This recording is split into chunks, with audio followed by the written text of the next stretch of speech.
नमस्कार दोस्तों, मैं प्रभात तिवारी और सार्थक क्लासेस के यूट्यूब चैनल पर आप सभी लोगों का बहुत बहुत स्वागत करता हूं।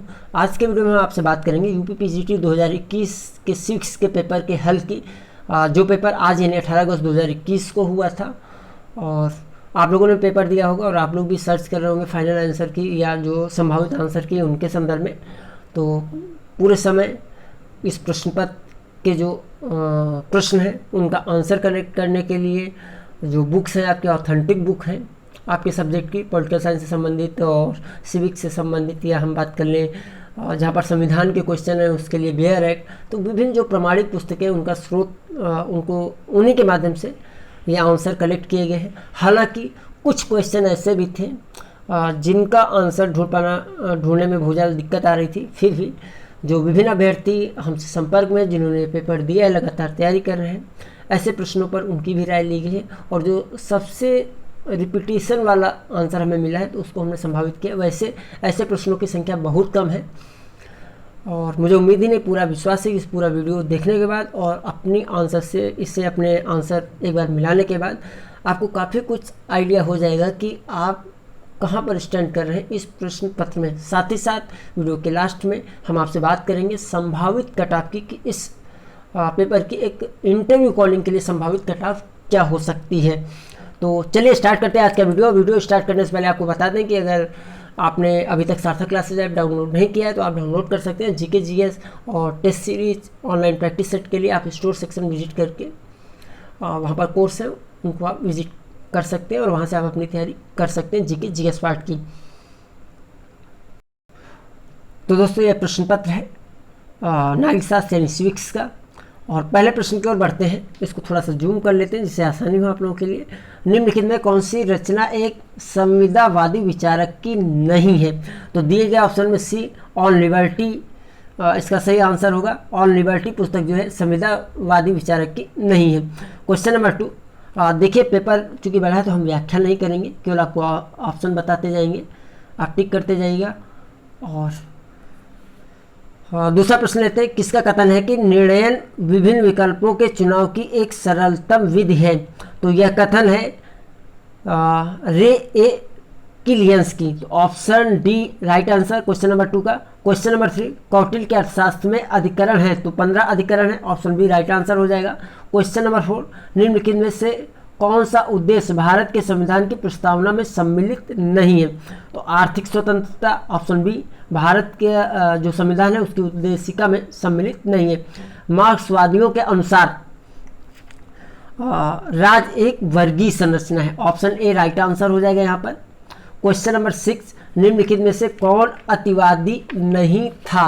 तो इसमें जो ऑप्शन डी है गोपाल कृष्ण गोखले, ये सही होगा। क्वेश्चन नंबर 7, निम्नलिखित में से किसने उदारवादी प्रजातंत्र की विश्वव्यापी विजय को इतिहास के अंत के रूप में व्याख्यायित किया है? तो राइट आंसर इसमें हो जाएगा Francis Fukuyama, option C right answer. Question number 8, निम्नलिखित में से कौन ऑस्टिन के संप्रभुता सिद्धांत का कटुतम आलोचक है? तो sir Henry main, option A right answer होगा। क्वेश्चन नंबर 9, सूची 1 को सूची 2 से सम्मिलित करना है। तो देखिए इसमें एक तरफ पुस्तक है और दूसरी तरफ जो सिद्धांत है उससे संबंधित है। तो मार्गन थाउ की अगर बात करें तो चौथा यथार्थवादी संप्रदाय, बर्नार्ड कोहेन की अगर बात करें तो तीसरा निर्णय निर्माण उपागम, और मार्टिन काप्लान की अगर बात करें तो नंबर 1 व्यवस्था सिद्धांत, और चौथे में इमाइल बर्ड खेल का सिद्धांत। तो इस तरीके से जो आपका ऑप्शन ए है वो राइट आंसर हो जाएगा इसमें। एंड क्वेश्चन नंबर 10, संसद में पहला लोकपाल विधेयक प्रस्तुत किया गया था? तो 1968 में, ऑप्शन ए राइट आंसर हो जाएगा। क्वेश्चन नंबर 11, निम्नलिखित में कौन सा जोड़ा सही नहीं है? तो इसमें जो ऑप्शन सी है पितृसत्तात्मक मैक्लेनान, ये सही नहीं, तो ऑप्शन सी यहाँ पर राइट आंसर हो जाएगा क्वेश्चन के अनुसार पर, और जबकि अन्य सभी सही सुमेलित हैं। क्वेश्चन नंबर 12, संयुक्त राष्ट्र ने किस दशक को महिलाओं के दशक के रूप में घोषित किया? तो देखिए हम आपको बता दें इसमें कुछ टिक जो लगे हुए हैं, ये टिक हमें किसी ने पेपर दिया है उसके हैं, तो जरूरी नहीं कि जो इतने भी टिक लगे हैं वो सही हो। मैं आपको सही आंसर बताता जा रहा हूँ। संयुक्त राष्ट्र ने किस दशक को, तो अगर ये देखिए दशक की बात करें तो 1976 से 1985, वैसे नेट पे तो 1975 से 1985 मिलता है, लेकिन दिए गए ऑप्शन में अगर हम बात करें तो 1976 से 1985 जो है राइट आंसर होगा क्वेश्चन नंबर 12 ए। क्वेश्चन नंबर 13, शिक्षित बनो संघर्ष करो संगठित बनो, ये किसका दिया हुआ नारा है? बी आर अम्बेडकर जी का ये नारा है, ऑप्शन डी राइट आंसर हो जाएगा। क्वेश्चन नंबर 40, निम्नलिखित में कौन सा जोड़ा सही नहीं है? तो इसमें जो ऑप्शन डी है लिपसेट, ये जो लिपसेट की पुस्तक की अगर हम बात करें तो यह है ये सही सुमेलित नहीं है, क्योंकि जो पुस्तक है ये एडम स्मिथ की लिखी हुई है। तो यहाँ पर ऑप्शन डी जो है राइट आंसर हो जाएगा। और आगे बढ़ते हैं क्वेश्चन नंबर 15, लोक निगम का उत्तरदायी होता है तो संसद के प्रति, ठीक है, ऑप्शन डी राइट आंसर हो जाएगा क्वेश्चन नंबर 15। क्वेश्चन नंबर 16, यहाँ एक बार फिर से देखिए जो पूरी टेबल दी हुई है सूची 1 और सूची 2 सुमेलित करना है, तो आप मिला लीजिए। महात्मा गांधी हिंद स्वराज दूसरा सही मेल होगा, बी आर अम्बेडकर का एनिहिलेशन ऑफ कास्ट, और तीसरा एम एस गोलवलकर का जो है बंच ऑफ थॉट्स यानी पहला वाला, और डी बी सावरकर का हिंदुत्व। तो इस तरीके से अगर ऑप्शन की बात कर ले तो बी ऑप्शन 2, 3, 1, 4 सही हो जाएगा। क्वेश्चन नंबर 17, संयुक्त राष्ट्र के निम्नांकित महासचिवों को उनकी नियुक्ति के क्रम में व्यवस्थित कीजिए। देखिए काफ़ी टिपिकल है सारे नाम याद कर पाना, और लेकिन अगर आपने याद किया और आप इस प्रश्न का आते हुए सही आंसर करके आए तो नो डाउट आपका माइंड जो है गोल्डन माइंड है। और तो यहाँ पर देख लीजिए पूरा, पहले तो आपको बताते हैं, पहला जो नाम है यूथॉन, इनके अगर कार्यकाल की बात करें तो 1961 से 1971 है, कुर्ट वाल्डहाइम 1972 से 1981 है, ट्रिग्वेली 1946 से 1952 तक का कार्यकाल है, और डैग हैमरशोल्ड 1953 से 1961। अब इस समय के अनुसार अगर हम व्यवस्थित करेंगे तो ऑप्शन सी राइट आंसर हो जाएगा, 3, 4, 1, 2। एंड बढ़ते क्वेश्चन नंबर 18, सत्ता के सहमत मॉडल की रचना किसने की थी? तो देखिए ये काफ़ी कंफ्यूज करने वाला क्वेश्चन है। जब बुक से इसकी पूरी व्याख्या देखी जा रही थी तो यहाँ पर जो बर्नार्ड है, इन्होंने सबसे पहले जोन ऑफ डिफरेंस यानी तटस्थता का क्षेत्र दिया था, और बाद में इसी को मानते हुए हर्बर्ट साइमन ने स्वीकृत का क्षेत्र पेश किया था। तो ऑप्शन नाम पहले देखिए बर्नार्ड का आता है और फिर हर्बर्ट साइमन का आता है, और प्रश्न है सत्ता के सहमत मॉडल की रचना क्या है? तो बिल्कुल कंफर्म तो इसमें हम नहीं बता सकते क्योंकि दोनों नाम मिल रहे हैं डी और सी, तो अब देखना होगा फाइनल आंसर कि में आप क्या इसको माना जाता है। और क्वेश्चन नंबर 19, किसने कहा कि युद्ध पुरुष के लिए वही है जो स्त्री के लिए मातृत्व? तो ये मुसोलिनी का कथन है। क्वेश्चन नंबर 20, किस प्रधानमंत्री के कार्यकाल में 73वां संविधान संशोधन विधेयक पारित हुआ था? तो ये 73वां संविधान संशोधन पीवी नरसिम्हा राव यानी ऑप्शन सी राइट आंसर हो जाएगा। क्वेश्चन नंबर 21, राज्य एक नैतिक संस्था है जो मनुष्य के पूर्ण नैतिक विकास के लिए अपरिहार्य है, इस व्यक्तित्व का संबंध है आदर्शवादियों से, ऑप्शन बी राइट आंसर हो जाएगा। और क्वेश्चन नंबर 22, निम्नलिखित में कौन सा शक्ति संतुलन स्थापित करने का साधन नहीं है? तो ऑप्शन डी हस्तक्षेप यहाँ पे राइट आंसर हो जाएगा, यानी नॉन इंटरवेंशन। क्वेश्चन नंबर 22 के आगे हम बढ़ेंगे। क्वेश्चन नंबर 23, अपने ऊपर अपने शरीर और मन पर व्यक्ति संप्रभु है, मिल ने अपने यह विचार किस रचना में प्रकट किए? तो मिल की देखिए पुस्तक है ऑन लिबर्टी, और उस पुस्तक में ही इन्होंने इस कथन का कि अपने ऊपर अपने शरीर और मन पर व्यक्ति का संप्रभु है का विचार दिया हुआ है, तो ऑप्शन ए राइट आंसर हो जाएगा question number 23। Question number 24, politics among nation किसकी पुस्तक है? तो यह है एस.जे. मार्गेंथाउ की, तो ऑप्शन ए राइट आंसर हो जाएगा। क्वेश्चन नंबर 25, निम्नलिखित में कौन सी विद्या कौटिल्य द्वारा सुनिश्चित मूल विद्याओं में सम्मिलित नहीं है? तो निरुक्त यहाँ पर सही ऑप्शन हो जाएगा सी। एंड क्वेश्चन नंबर 26, आनुपातिक समानता का सिद्धांत सर्वप्रथम किसने प्रतिपादित किया था? तो अनुपातिक समानता का सिद्धांत जो है सर्वप्रथम अरस्तु ने प्रतिपादित किया था, ऑप्शन ए राइट आंसर हो जाएगा क्वेश्चन नंबर 26 में। आपको बता दें कि ये ई सीरीज है, series A. And question number 27, यदि भारतीय संघ में एक नए राज्य का सृजन करना हो तो निम्नलिखित अनुसूचियों में से किसे संशोधित किया जाना चाहिए? तो पहली अनुसूची को, ऑप्शन ए राइट आंसर हो जाएगा। क्वेश्चन नंबर 28, जिले में कानून व्यवस्था कायम करने के लिए जिला पुलिस पर सामान्य नियंत्रण किसका होता है? तो डिस्ट्रिक्ट कलेक्टर या जिलाधिकारी का, ऑप्शन ए राइट आंसर हो जाएगा। और अध्यक्षात्मक शासन प्रणाली आधारित है, तो ये ऑप्शन सी यहाँ पे राइट आंसर होगा। सरकार के 3 अंगों के मध्य सत्ता पृथक्करण से। एंड क्वेश्चन नंबर 30, भारत के संविधान के किस अनुच्छेद में लिखा है कि इस संविधान का संक्षिप्त नाम भारत का संविधान है? तो ये अनुच्छेद 339 में लिखा हुआ है, ऑप्शन सी राइट आंसर हो जाएगा। एंड क्वेश्चन नंबर 31, निम्न में से कौन यह मानता है कि स्वतंत्रता और समानता एक दूसरे के पूरक है? तो यहाँ पर ऑप्शन सी आर एस्टानी का ऐसा मानना है कि जो स्वतंत्रता और समानता है एक दूसरे के पूरक है। क्वेश्चन नंबर 32, जिला और सत्र न्यायाधीश किसके सीधे नियंत्रण में कार्य करते हैं? तो ये राज्य का जो उच्च न्यायालय होता है उसके नियंत्रण में जिला और सत्र न्यायाधीश कार्य करते हैं, तो ऑप्शन बी राइट आंसर हो जाएगा क्वेश्चन नंबर 32 में। क्वेश्चन नंबर 33, निम्नलिखित में कौन आधुनिक व्यक्तिवाद का प्रवक्ता है? तो Graham Wallace, option D right answer है। किसने कहा यूनान ने एकता विहीन लोकतंत्र विकसित किया, रोम ने लोकतंत्र विहीन एकता कायम किया?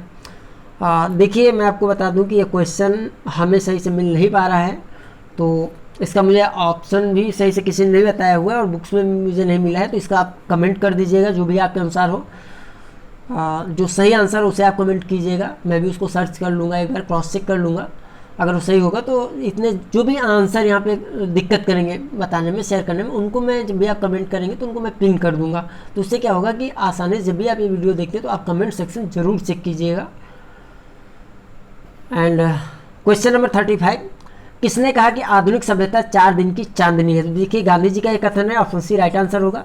संयुक्त राष्ट्र चार्टर मुख्यालय संयुक्त राष्ट्र चार्टर मुख्यतः, क्वेश्चन नंबर 36, तो ये सी शांति, न्याय, स्वतंत्रता और आर्थिक तथा सामाजिक अधिकारों जैसे व्यापक विषयों के लिए है।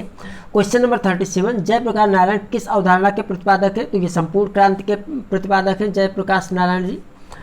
एंड क्वेश्चन नंबर 38, निम्नलिखित में से कौन सा एक संसदीय शासन का लक्षण नहीं है? तो विधायिका और कार्यपालिका में पूर्ण पृथक्करण, ऑप्शन डी राइट आंसर हो जाएगा। क्वेश्चन नंबर 39, निम्न में से कौन सा भारत सरकार में सहायक अभिकरण का उदाहरण है? तो इसमें ऑप्शन सी राइट होगा, केंद्रीय सार्वजनिक निर्माण विभाग, ये भारत सरकार में सहायक अभिकरण का उदाहरण है। क्वेश्चन नंबर 40,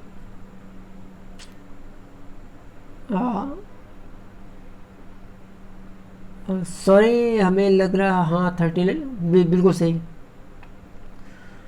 तो ये हो गया। क्वेश्चन नंबर 40, अब तक के समाजों का इतिहास वर्ग संघर्ष का इतिहास है, यह पंक्तियां किस पुस्तक में? तो जो कम्युनिस्ट मैनिफेस्टो पुस्तक है उसमें पंक्तियां हमें देखने को मिलती हैं कि अब तक के समाजों का इतिहास वर्ग संघर्ष का इतिहास है। क्वेश्चन नंबर 41, न्यायिक पुनर्वलोकन की अवधारणा की उत्पत्ति किस देश में हुई? तो ये संयुक्त राज्य अमेरिका में हुई थी, न्यायिक पुनर्वलोकन की अवधारणा की उत्पत्ति। क्वेश्चन नंबर 22, एक कठोर संविधान वह है जिसे सामान्य विधि निर्माण प्रक्रिया की विधि से भिन्न विधि से संशोधित किया जा सके, ऑप्शन सी राइट आंसर हो जाएगा क्वेश्चन नंबर 22 में। 43, क्वेश्चन, कानून समस्त वासनाओं से रहित विवेक है, यह ईश्वर तथा विवेक की विशुद्ध वाणी है, यह परिभाषा किसने दी है? तो यह परिभाषा अरस्तु ने दी है। एंड क्वेश्चन नंबर 44, सूची 1 को सूची 2 से आपको सुमेलित करना है। तो देखिए इसमें जो यूटोपियन समाजवाद है इससे संबंधित तीसरे से सिडनी वेब से, फेबियन समाजवाद सेंट साइमन संबंधित है, वैज्ञानिक समाजवाद कार्ल मार्क्स से संबंधित है, जबकि श्रेणी समाजवाद GDH कोल से संबंधित है। तो इसमें ऑप्शन सी राइट आंसर हो जाएगा जो ऑप्शन दिए हुए हैं। आगे बढ़ते हैं क्वेश्चन नंबर 45, भारत के गवर्नर जनरल के पद की व्यवस्था का प्राविधान सर्वप्रथम द्वारा किया गया था। तो ये सर्वप्रथम इसे जो चार्टर एक्ट 1833 उसके द्वारा जो है भारत के गवर्नर जनरल के पद की व्यवस्था का प्रावधान किया गया था, ऑप्शन बी राइट आंसर हो जाएगा। क्वेश्चन नंबर 46, सूची 1 और सूची 2 को देखिए मिलाना है। तो इसमें देख लीजिए FMCT ये व्यापक विनाश के हथियारों का अपसार से संबंधित है, यानी थर्ड से। दूसरा जो मॉन्ट्रियल प्रोटोकॉल है वो जलवायु परिवर्तन से संबंधित है। तीसरा टिप्स विश्व व्यापार से संबंधित है, जबकि WSF वैश्विक सामाजिक आंदोलन है।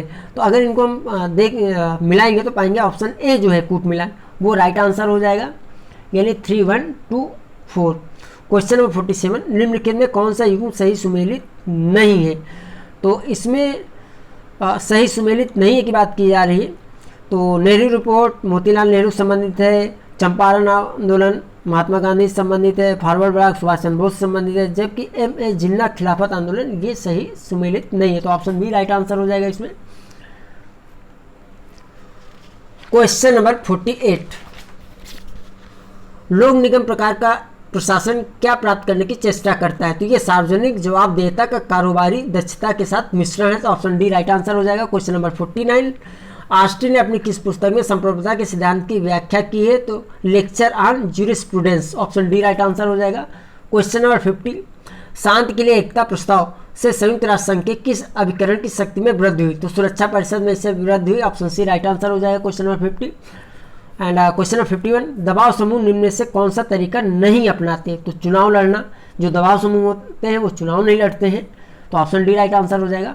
क्वेश्चन नंबर 52, अल्प विकास को समझाने के लिए डिपेंडेंसी थ्योरी का विचार किसने प्रस्तुत किया था? तो यह प्रस्तुत किया था गुडर फ्रांक ने, ऑप्शन बी राइट आंसर हो जाएगा। क्वेश्चन नंबर 53, प्राकृतिक अवस्था शांत सद्भावना पारस्परिक सहयोग तथा सुरक्षा की अवस्था है, यह कथन किसका है? तो यह कथन जो है लॉक का है, ऑप्शन सी राइट आंसर हो जाएगा।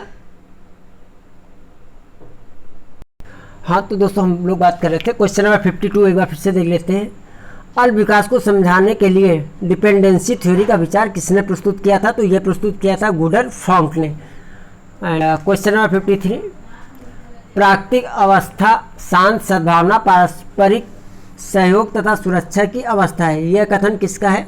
तो यह कथन जो है लॉक का है, तो ऑप्शन सी राइट आंसर हो जाएगा क्वेश्चन नंबर 53 में। एंड क्वेश्चन नंबर 54, छावनी बोर्ड के संबंध में निम्नलिखित में क्या सही नहीं है? तो इसमें जो पहला कथन है, इसे एक कार्यपालिका प्रस्ताव द्वारा निर्मित किया गया, तो ये कथन सही नहीं, जबकि अन्य 3 कथन जो है सही है। क्वेश्चन नंबर 55, निम्नलिखित में से कौन संप्रभुता के बहुलवादी सिद्धांत का समर्थक नहीं है? तो इसमें बोंदा जो है वो संप्रभुता के बहुलवादी सिद्धांत का समर्थन नहीं करते, ऑप्शन सी राइट आंसर हो जाएगा। क्वेश्चन नंबर 56, निम्नलिखित में कौन सा विधेयक भारतीय संसद के दोनों सदनों के विशेष बहुमत द्वारा अलग अलग पारित किया जाना चाहिए? तो ऑप्शन ए राइट आंसर होगा, संविधान संशोधन विधेयक, ऑप्शन ए राइट आंसर हो जाएगा। क्वेश्चन नंबर 56, आप बढ़ते हैं क्वेश्चन नंबर 57, निम्नलिखित में कौन सा देश बिम्स्टेक का सदस्य नहीं है? तो वर्तमान में अगर बात करें तो इसमें स्पेन जो है वो बिम्स्टेक का सदस्य नहीं है, ऑप्शन डी राइट आंसर हो जाएगा। क्वेश्चन नंबर 58, यूपीएससी के अध्यक्ष और सदस्यों का कार्यकाल कितने वर्ष का होता है? तो ये 6 वर्ष का होता है, ऑप्शन डी राइट आंसर हो जाएगा। क्वेश्चन नंबर 59, निम्नलिखित में से किसने समाजवाद के अंतर्गत सांस्कृतिक क्रांति का विचार प्रतिपादित किया था? तो ये माओ त्से तुंग ने समाजवाद के अंतर्गत सांस्कृतिक क्रांति का विचार प्रतिपादित किया था, ऑप्शन बी राइट आंसर हो जाएगा। क्वेश्चन नंबर 60, 1962 के क्यूबा मिसाइल संकट के समय अमेरिका का राष्ट्रपति कौन था? तो इस समय अमेरिका के जो राष्ट्रपति थे 1962 में JF केनेडी थे, ऑप्शन बी राइट आंसर हो जाएगा। हॉब्स के अनुसार प्राकृतिक अवस्था यह पूर्व राजनैतिक और पूर्व सामाजिक दोनों है, ऑप्शन सी सही हो जाएगा। एंड क्वेश्चन नंबर 62, हेयर प्रणाली से क्या तात्पर्य है? तो हेयर प्रणाली से तात्पर्य है एकल संक्रमणी मत प्रणाली, ऑप्शन ए राइट आंसर हो जाएगा। क्वेश्चन नंबर 53, शक्ति अभियान का सिद्धांत किसने दिया था? तो यह सिद्धांत दिया था सी राइस मिल्स ने, ऑप्शन बी राइट आंसर है। किसका मत है कि आंतरिक संगठन स्वायत्ता कार्यों या कार्य से पद्धतियों किसी भी देश से लोक निगम विभागों अथवा ब्यूरो से भिन्न नहीं होते?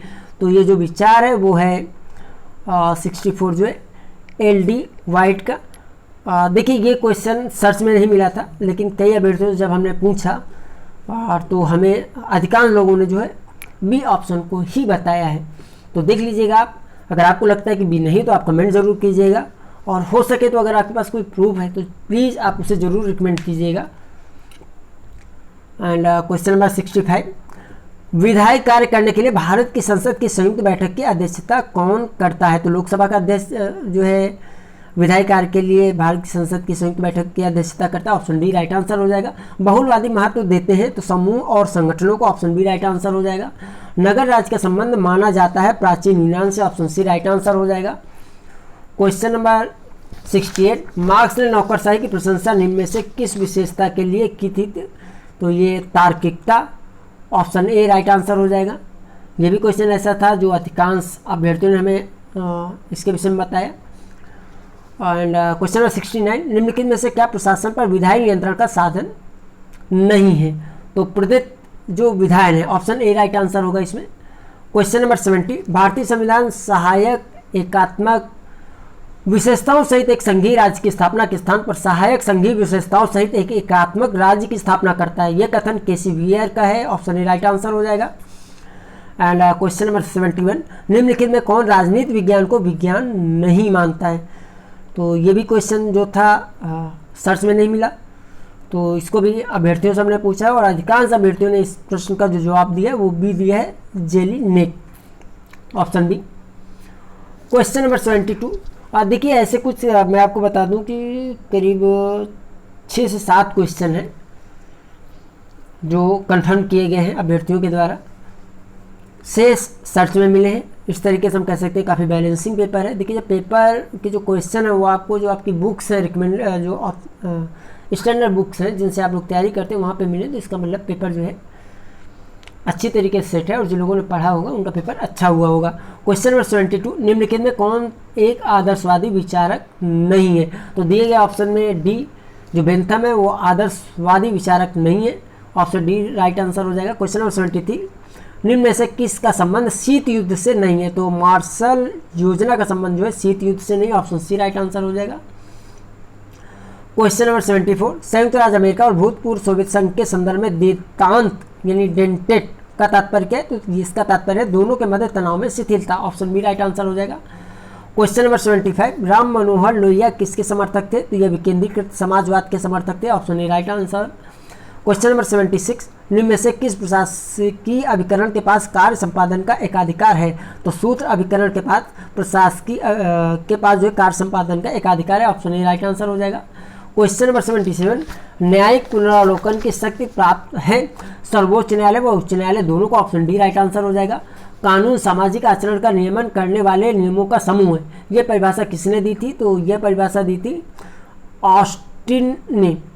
देखिए ये भी एक क्वेश्चन ऐसा है जिसके जो सर्च में नहीं मिल रहा था, इसमें भी अधिकांश अभ्यर्थियों ने ऑस्टिन ही हमें बताया है। अगर आपको लगता है नहीं ऑस्टिन सही नहीं तो आप कमेंट कर सकते हैं, जिससे कि इस प्रश्न का उत्तर जो है और सही तरीके से सर्च किया जा सके और उसे कमेंट में अपडेट किया जा सके। राजनीति विज्ञान हमें बतलाता है कि पिछले समय में राज्य का क्या क्या रूप रहा है, इस समय उसका क्या स्वरूप है और इसका आदर्श स्वरूप क्या होना चाहिए। यह कथन किसका है? तो यह कथन गेटेल का है, ऑप्शन ए राइट आंसर हो जाएगा।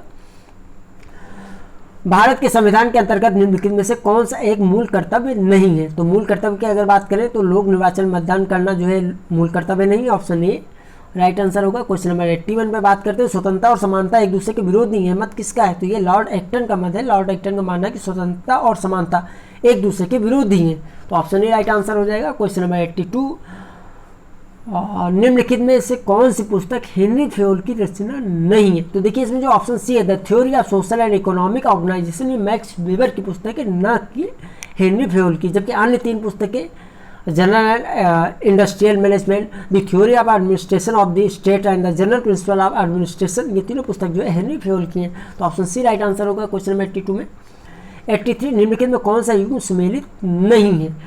तो इसमें ऑप्शन सी जो दिया हुआ है जोसेफ स्टालिन, वेस, लेबर एंड कैपिटल, ये सुमेलित नहीं है, ऑप्शन सी हो जाएगा 83 में। क्वेश्चन नंबर 84, निम्नलिखित में कौन राष्ट्रीय हित को विश्व राजनीति का अंतिम और निर्णायक तत्व मानता है? तो मॉर्गनथाउ मानते हैं इस तथ्य को, 84 में ए ऑप्शन सही हो जाएगा। क्वेश्चन नंबर 85, भारत के सर्वोच्च विधि अधिकारी में से किसे माना जाता है? तो भारत के महान्यायवादी को भारत में सर्वोच्च विधि का अधिकारी माना जाता है, तो ऑप्शन सी राइट आंसर हो जाएगा। क्वेश्चन नंबर 86, निम्नलिखित में से कौन गांधी दर्शन से संबंधित है? तो इसमें ऑप्शन ए 1, 2 और 4 यानी न्यासिता, नई तालीम और सर्वोदय, ये तीनों जो है गांधी दर्शन से संबंधित है, तो ऑप्शन ए राइट आंसर हो जाएगा। क्वेश्चन नंबर 87, भारत के निर्वाचन आयोग का प्रावधान किस अनुच्छेद में? तो यह अनुच्छेद 324 निर्वाचन आयोग से संबंधित है, ऑप्शन ए राइट आंसर हो जाएगा। निम्न में से किस लेख का अर्थ होता है हम हुक्म देते हैं? तो देखिए परमादेश का अर्थ होता है कि हम हुक्म देते हैं। ऑप्शन बी राइट आंसर हो जाएगा। लेसेस फेयर यानी अबंध नीति का सिद्धांत किससे प्रभावित था? तो यह स्वतंत्रता के नकारात्मक विचार से प्रभावित था। ऑप्शन बी राइट आंसर हो जाएगा। क्वेश्चन नंबर 19, भारत ने एक अमेरिकी विशेषज्ञ फ्रैंक क्रॉच को किस वर्ष यह जांचने के लिए आमंत्रित किया कि निष्पादक बजट भारत में अपनाया जा सकता है या नहीं? तो किस वर्ष की बात है? तो 1968 में। ऑप्शन डी राइट आंसर हो जाएगा। क्वेश्चन नंबर 91, निम्नलिखित में कौन निश्चित भूभाग को राज्य का आवश्यक तत्व नहीं मानता? तो जॉन सीले जो है भूभाग को राज्य का आवश्यक तत्व नहीं मानता है। क्वेश्चन नंबर 92, किस वर्ष भारत और पाकिस्तान संघाई सहयोग संगठन के पूर्ण सदस्य बने? तो 1917 में बने थे। ऑप्शन डी राइट आंसर हो जाएगा। निम्न में से कौन सा जोड़ा गलत है? तो यहाँ पर जो एडमिनिस्ट्रेटिव स्टाफ कॉलेज हैदराबाद दिया हुआ है, ये आप सर्च करेंगे गूगल में आपको दिल्ली शो करेगा। तो ऑप्शन बी यहाँ पर राइट आंसर हो जाएगा। क्वेश्चन नंबर 94, मौलिक अधिकारों के कार्यवाहन को निलंबित करने का अधिकार किसको है? तो यह अधिकार है राष्ट्रपति को। ऑप्शन सी राइट आंसर हो जाएगा। अभिप्रेरणा के द्विघटक विचारधारा की वकालत किसने की थी? तो यह की थी हर्जबर्ग ने। ऑप्शन सी राइट आंसर हो जाएगा। एंड क्वेश्चन नंबर 96, फिर से यहाँ पर जो विचारकों उनके संबंध विचारों को सुमेलित करना। तो देख लिए एडमंड बर्ग संबंधित है तीसरे रूढ़वादिता से, रॉबर्ट नोजिक इच्छा स्वतंत्रवाद से संबंधित है, जेरेमी बेंथम उपयोगितावाद से संबंधित है, जबकि अल्सडेल मैकिन्टायर जो है समुदायवाद से संबंधित है। तो दिए गए ऑप्शन में जो चौथा ऑप्शन है वो राइट आंसर हो जाएगा। 3, 2, 4, 1। कापलान के अनुसार शक्ति संतुलन व्यवस्था की सर्वाधिक संभावित परिणति होगी दुर्ध्रुवी व्यवस्था। ऑप्शन सी राइट आंसर हो जाएगा 97 में। 98, रिपब्लिक राजनीति पर लिखा गया ग्रंथ होने के बजाय शिक्षा शास्त्र पर लिखा गया समस्त युगों का सर्वोत्तम ग्रंथ है। यह टिप्पणी किसने की थी? तो रूसो ने टिप्पणी की थी। ऑप्शन डी राइट आंसर हो जाएगा। क्वेश्चन नंबर 99, जब वार्षिक केंद्रीय बजट लोकसभा के द्वारा पारित नहीं होता है तो प्रधानमंत्री अपनी मंत्रिपरिषद का त्यागपत्र प्रस्तुत करता है। ऑप्शन डी राइट आंसर हो जाएगा। क्वेश्चन नंबर 100, निम्नलिखित युगों में कौन सा उत्तम शासन का सार है? तो ऑप्शन डी पारदर्शी और जवाबदेह प्रशासन। डी राइट आंसर हो जाएगा। क्वेश्चन नंबर 101, निम्नलिखित में कौन भाषा को राष्ट्रवाद के विकास के लिए सबसे महत्वपूर्ण कारक मानता है?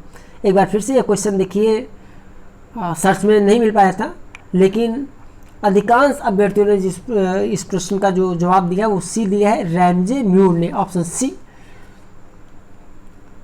क्वेश्चन नंबर 102, निम्नलिखित युगों में से कौन सा युग सुमेलित नहीं है? नव मानववाद अरविंद घोष है, तो ये सही सुमेलित नहीं, क्योंकि नव मानववाद जो है एम.एन. राय जी का है। तो ऑप्शन बी राइट आंसर हो जाएगा यहाँ पर। क्वेश्चन नंबर 103, किस देश की संसद को संसदों की जननी कहा जाता है? तो ब्रिटेन की। ए सही हो जाएगा। नेतृत्व के गुणमूलक दृष्टिकोण के प्रणेता कौन है? तो Chester Barnard. Option B right answer हो जाएगा। क्वेश्चन नंबर 105, किसने कहा राजनीति को विज्ञान मानना तो बहुत दूर रहा, ये कलाओं में भी सबसे पिछड़ी हुई कला है?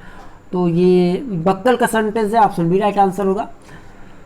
भारत के संविधान में समानता का अधिकार 5 अनुच्छेदों द्वारा प्रदान किया गया है, वो है तो अनुच्छेद 14 से 18 समानता का अधिकार से संबंधित है। ऑप्शन बी राइट आंसर हो जाएगा। क्वेश्चन नंबर 107, देखिए सुमेलित करना है, तो इसमें जो वैश्विक सदस्यता एवं सामान्य उद्देश्य है ये यूएनओ संबंधित सेकंड संबंधित है। क्षेत्रीय सदस्यता एवं सामान्य उद्देश्य यूरोपियन यूनियन संबंधित है। और जो सी वाला है क्षेत्रीय सदस्यता एवं सीमित उद्देश्य ये NATO संबंधित है, जबकि वैश्विक सदस्यता एवं सीमित उद्देश्य ILO संबंधित है। दिए गए ऑप्शन की अगर हम बात करें जो कूट मिला है, ऑप्शन ए राइट आंसर हो जाएगा। और क्वेश्चन नंबर 108, संयुक्त राष्ट्र के किस महासचिव ने 1992 में अपनी report and agenda for piece सुरक्षा परिषद को सौंपी? तो ऑप्शन बी यहाँ पे राइट आंसर होगा, Boutros Ghali. And question number 109, निम्नलिखित में से किसे अंतर्राष्ट्रीय कानून का जन्मदाता माना जाता है? तो माना जाता है ये बी ह्यूगो ग्रोसियस को। एंड क्वेश्चन नंबर 110, राजनीति विज्ञान समाज विज्ञानों का वह भाग है जिसका संबंध राज्य के आधार और सरकार के सिद्धांतों से होता है, ये कथन किसका है? तो यह है पॉल जेनेट का। ऑप्शन सी राइट आंसर हो जाएगा। किसके अनुसार राज्य जीवन की मूलभूत आवश्यकताओं के निमित्त अस्तित्व में आता है और श्रेष्ठ जीवन के लिए अस्तित्व में बना रहता है? तो यह अरस्तू का कथन है। ऑप्शन डी राइट आंसर हो जाएगा। और बढ़ते हैं क्वेश्चन नंबर 112। एक राज्यपाल का अध्यादेश जारी कर सकता है, एक राज्यपाल एक अध्यादेश जारी कर सकता है, ऑप्शन सी, जब कभी भी राज्य विधानमंडल का सत्र जारी न हो और राज्यपाल संतुष्ट हो कि तुरंत कार्य करने की आवश्यकता है, तो ऑप्शन सी राइट आंसर हो जाएगा। एंड हुवर आयोग ने निम्न में से किस पर आधारित संगठन के निर्माण की सिफारिश की थी, तो ऑप्शन बी राइट आंसर होगा यहाँ पर प्रक्रिया। और क्वेश्चन नंबर 114, कौन सा देश सेंटो का सदस्य नहीं है, तो इसमें जो यूएसए है ऑप्शन ए, वह सेंटो का सदस्य नहीं है। और नेट पे आप इसे सर्च कर सकते हैं, वहाँ पे आपको मिल जाएगा, सारे देशों के नाम इसमें मिल जाएंगे। और इसको अन्य भी कई नामों से जाना जाता है। यदि भारत के राष्ट्रपति को अपना पद त्यागना हो तो उसे पद त्याग का अपना पत्र संबोधित करना चाहिए उपराष्ट्रपति को, ऑप्शन बी राइट आंसर हो जाएगा। क्वेश्चन नंबर 116, सामूहिक सुरक्षा व्यवस्था अनुमति नहीं देती है सशस्त्रीकरण के, ऑप्शन ए सही हो जाएगा इसमें। क्वेश्चन नंबर 117, किसने कहा ईश्वर जिसने हमें जीवन दिया उसी के साथ हमें स्वतंत्रता भी दी, ये जेफरसन का कथन है, ऑप्शन सी राइट आंसर हो जाएगा। सॉरी, एक वित्त विधेयक जिसकी सिफारिश के बिना विधानसभा में प्रस्तुत नहीं किया जा सकता है तो वो है राज्यपाल, ऑप्शन बी राइट आंसर हो जाएगा। क्वेश्चन नंबर 119, निम्नलिखित में से संयुक्त राष्ट्र का कौन सा अंग अंतर्राष्ट्रीय शांति एवं सुरक्षा के लिए जिम्मेदार है, तो सुरक्षा परिषद, ऑप्शन बी राइट आंसर हो जाएगा। भारत का सर्वोच्च न्यायालय मुख्य न्यायमूर्ति और अन्य कितने न्यायाधीशों को मिलकर बनता है, देखिए करंट का क्वेश्चन है। और अभी ये सर्वोच्च न्यायालय न्यायमूर्ति और अन्य कितने न्यायाधीशों को मिलाकर बनता है, अन्य कितने, तो 33, क्योंकि इसमें 33 + 1 है और ये अभी लेटेस्ट चेंज हुआ है क्योंकि करंट अफेयर्स के दौरान और जो सार्थक क्लासेस के जीके के नोट्स हैं उसमें मैंने अपडेट किया हुआ है। भारतीय संविधान के किस अनुच्छेद के अंतर्गत सर्वोच्च न्यायालय को अपने निर्णय तथा आदेश के पुनरीक्षण की शक्ति प्राप्त है, तो ये अनुच्छेद 137 के द्वारा जो है, और 121 में राइट आंसर सी होगा, अनुच्छेद 137। एंड इस तरह से हम लोग लास्ट पेज में आ गए। सूची प्रणाली के अंतर्गत प्रत्येक मतदाता, ऑप्शन डी राइट आंसर होगा, जिस सूची को अपना मत देता है उसमें उम्मीदवारों को प्राथमिकता इंगित करना है। क्वेश्चन नंबर 123, निम्न में से किसने पंथ निरपेक्षता का आशय सभी धर्मों को राज्य द्वारा समान संरक्षण बतलाया है, तो जवाहरलाल नेहरू ने। और प्लेटो ने निम्नलिखित पुस्तकों में किसमें मिश्रित संविधान की अवधारणा को उल्लेख किया है, तो सी स्टेट्समैन में। और क्वेश्चन नंबर 125, किसने कहा था कि राज्य के नीति निर्देशक तत्व एक ऐसे चेक की तरह है जिनका भुगतान बैंक की सुविधा पर निर्भर करता है, तो ये option D TK. Shah. Sorry दोस्तों, देखिए क्वेश्चन में बढ़ाना ही भूल गया क्योंकि मेरे पास प्रिंट है और मैंने उससे सारे क्वेश्चन जो टिक कराए थे तो उससे मैं देख पा रहा था, तो सॉरी इसके लिए। देखिए एक बार फिर से पढ़ देते। क्वेश्चन नंबर 124, प्लेटो ने निम्नलिखित पुस्तकों में किसके मिश्रित संविधान की अवधारणा को उल्लेख किया है, तो statesman, option C right answer होगा। जबकि 125 में किसने कहा था कि राज्य के नीति निर्देशक तत्व एक ऐसे चेक की तरह है जिनका भुगतान बैंक की सुविधा पर निर्भर है, के.टी. शाह। तो ये टोटल 125 क्वेश्चन थे दोस्तों। देखिए हमारा प्रयास रहा है कि जो भी ऑथेंटिक आंसर हो वो आप तक पहुंचाया जाए। हालांकि ह्यूमन बीइंग होने के नाते गलती होने की संभावना बनी रहती है, तो अगर आपको भी किसी प्रश्न के उत्तर में डाउट लगता है, आपको लगता है कि मेरे द्वारा जो बताया गया उत्तर है वो गलत है, तो आप कमेंट जरूर कीजिएगा, जिससे कि आवश्यक सुधार करते हुए सही आंसर कमेंट बॉक्स में पिन किया जा सके, जिससे कि जब भी आप वीडियो देखें तो आप जो कमेंट भी चेक कर लें तो उस सुधार आपको दिख जाए। क्योंकि वीडियो एक बार अपलोड होने के बाद उसमें कोई भी सुधार पॉसिबल नहीं होता, आप लोग जैसा भी जानते हैं। और अंत में हम बात करेंगे कि हमने बात की थी आपसे कट ऑफ की कि क्या कट ऑफ हो सकती है। देखिए फाइनल की तो हम बात नहीं करें क्योंकि आप लोग भी जानते हैं कि जब इंटरव्यू होता है तो वहाँ पर 25 नंबर का अलग से वेटेज मिलता है ऐसे अभ्यर्थियों को। अलग अलग उसमें क्राइटेरिया, जैसे पीएचडी के 10 हैं और शायद खेल के लिए 5 अंक हैं, बीएड एमएड के लिए भी इसी तरीके से अंक हैं और मैक्सिमम जो 25 अंक। तो ये रोल अंक जो है काफ़ी रोल प्ले करते हैं फाइनल इंटरव्यू में, जो सिलेक्शन होता है। अभी पिछली बार अगर सिविक्स की बात करें तो कई अभ्यर्थी ऐसे थे जिनके रिटर्न में तो थोड़ा सा कम थे, और बट उनकी पीएचडी थी तो उनको 10 नंबर एक्स्ट्रा मिल गए। तो हालांकि जिन अभ्यर्थियों ने, जैसे मैं बात करूँ सिविक्स में पिछले बार की, तो लगभग 95 से 100 के बीच में सिलेक्शन हुए महिला वर्ग में। ठीक। तो उसमें जो फाइनल लिस्ट आई थी उसमें बहुत सारे ऐसे अभ्यर्थी थे जिनका पीएचडी था और पीएचडी कारण उनको 10 मार्क्स अधिक मिल गए थे। तो हालांकि इससे ये हुआ था कि जो अब जिन अभ्यर्थियों के जो मार्क्स 1-2 अंक ज़्यादा भी थे, पीएचडी के मार्क्स मिल जाने के कारण ऐसे अभ्यर्थी पीछे हो गए थे पीएचडी होल्डर वालों से। तो ये भी रोल प्ले करता है। तो रिटर्न की अगर हम कट ऑफ की बात करें तो देखिए जनरल आप लेके चल सकते हैं। एक अगर महिला वर्ग में आप हैं और आपके मार्क्स 95 मार्क्स हैं, 95 क्वेश्चन प्लस है, तो आप इंटरव्यू की तैयारी कर सकते हैं। सिमिलरली अगर आप पुरुष वर्ग से आपने अप्लाई किया तो 105 प्लस क्वेश्चन है, तो काफ़ी उम्मीद बनी रहती है कि इंटरव्यू में आपकी कॉलिंग हो, क्योंकि आप जानते हैं कि इंटरव्यू के लिए 3 से 5 गुना जो भी डिसाइड होगा उतने अभ्यर्थियों को क्वालिफाई किया जाएगा इंटरव्यू के लिए। और इंटरव्यू की भी तैयारी, अगर आपके मार्क्स इस क्राइटेरिया में आ रहे हैं तो इंटरव्यू की तैयारी भी आप करते रहिएगा। हालांकि देखिए अभी इंटरव्यू क्या है कि अभी तो आपके आंसर की आएंगी, उसके बाद फाइनल आंसर की आएंगी और तब जाके कहीं शेड्यूल आएगा इंटरव्यू का। अभी कुछ डिसाइड नहीं कब तक जारी होगा। अगले महीने आपका जो है जीआईसी का भी एग्ज़ाम लगा हुआ है, तो उसकी भी आपको तैयारी करना, तो आप अपनी तैयारी को रोकिए मत, लगातार अपनी तैयारी आप स्टार्ट कर दीजिए। और जीआईसी में नेगेटिव मार्किंग भी है, 40 क्वेश्चन आपके जीके पार्ट जीएस पार्ट से आने हैं और 80 क्वेश्चन आपके सब्जेक्ट से आने हैं। तो सब्जेक्ट में आपका यही काम कर जाएगा, बशर्ते आपको बस रिवीजन करते रहना। जीएस पे थोड़ा सा आप काम कर लीजिए। और अगर आप प्रैक्टिस करना चाहते हैं जीएस पार्ट की तो उसके लिए ऑनलाइन टेस्ट या प्रैक्टिस सीरीज जो है सार्थक क्लासेस ऐप में उपलब्ध करा दी गई। स्टोर सेक्शन में आप विजिट करेंगे तो आप मिल जाएंगे। फुल लेंथ टेस्ट है, क्योंकि पहले 30 क्वेश्चन आते थे, अब इस बार से 40 क्वेश्चन आएंगे।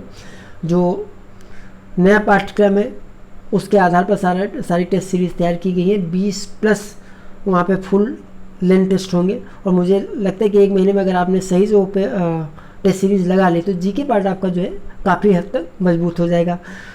तो अंत में दोस्तों, आप लोग इस एग्जाम में सफल हो, ऐसी शुभकामना के साथ हम इस वीडियो को रोकते हैं। हम आपसे फिर मिलते हैं अगले वीडियो में कुछ नई जानकारी के साथ। तब तक के लिए नमस्कार।